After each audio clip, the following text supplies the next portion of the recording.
ನಮಸ್ಕಾರ ಗೆಳೆಯರೆ.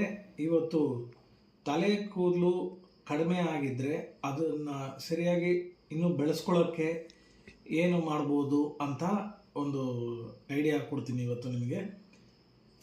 ಇಲ್ಲಿ ನೋಡಿ, ಇದು ರೋಸ್ಮೆರಿ ಲೀವ್ಸ್ ಅಂತ, ಮತ್ತು ಒಂದು 3-4 ಲವಂಗ ತೊಗೊಂಡಿದ್ದೀವಿ, ಅರ್ಧ ಚಮಚ ರೋಸ್ಮೆರಿ ಲೀವ್ಸ್ ತೊಗೊಂಡಿದ್ದೀನಿ.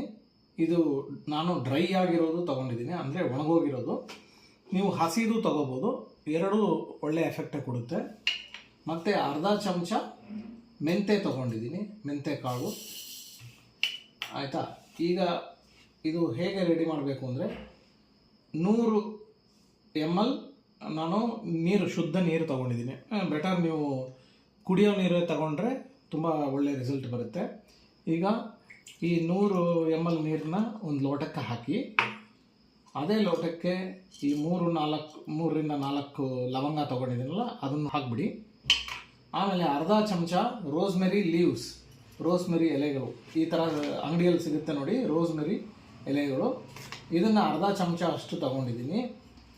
ಇಲ್ಲ ನಿಮ್ಮ ಮನೇಲಿ ರೋಸ್ಮೆರಿ ಗಿಡ ಇದ್ದರೆ ನೀವು ಹಸಿದು ಹಾಕ್ಕೋಬೋದು, ಅದು ಅರ್ಧ ಚಮಚ ಅಷ್ಟೇ ಹಾಕಬೇಕು.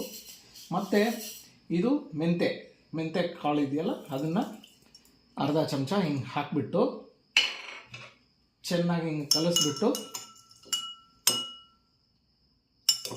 ಒಂದು ರಾತ್ರಿ ಇದನ್ನು 5-8 ಅವರ್ ತನಕ ಹೀಗೆ ಬಿಟ್ಬಿಡಿ. ಅದನ್ನು ಚೆನ್ನಾಗಿ ರಸ ಬಿಡುತ್ತೆ. ಒಂದು ಟಮ್ಲರ್ ಹಾಕಿ, ಒಂದು ತಟ್ಟೆ ಹಾಕಿ ಮುಚ್ಚಿಟ್ಬಿಡಿ. ಆಯಿತಾ?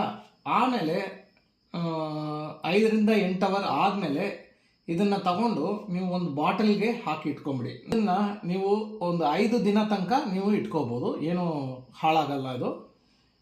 ಇದನ್ನು ಹೇಗೆ ಉಪಯೋಗಿಸೋದು ಅಂದರೆ, ಇದರಿಂದ ನಾನು ಈ ಸ್ಪ್ರೇ ಬಾಟಲ್ ಥರ ತೊಗೊಂಡಿದ್ದೀನಿ, ಸ್ಪ್ರೇ ಮಾಡ್ಕೋತೀನಿ ತಲೆಗೆ ಹಾಕಿ.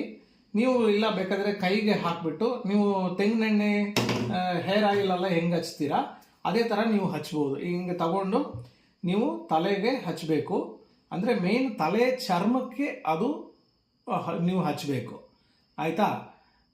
ಹಚ್ಬಿಟ್ಟು ನೀವು ಮತ್ತೆ ಅದನ್ನೇನು ತೊಳಿಬೇಕಾಗಿಲ್ಲ. ನೀವು ಹಚ್ಬಿಟ್ಟು ಅದನ್ನು ನೀವು ತೊಳೆಯೋದು ಏನೂ ಅವಶ್ಯಕತೆ ಇಲ್ಲ, ಹಾಗೆ ಬಿಟ್ಬಿಡಿ. ಆಯಿತಾ? ಈ ಥರ ನೀವು ಅಪ್ಲೈ ಮಾಡ್ತಾ ಬನ್ನಿ. 3 ತಿಂಗಳಲ್ಲಿ ನಿಮಗೆ ಒಳ್ಳೆ ರಿಸಲ್ಟ್ ಬರುತ್ತೆ. ಡೈಲಿ 1-2 ಸತಿ ನೀವು ಇದನ್ನು ಹಚ್ಕೋಬೇಕು. ಅಂದರೆ ಬೆಳಗ್ಗೆ ಒಂದು ಸತಿ ಹಚ್ಬಿಡಿ, ಮತ್ತು ಸಾಯಂಕಾಲ ಒಂದು ಸತಿ ಹಚ್ಕೊಳ್ಳಿ. ಆಯಿತಾ?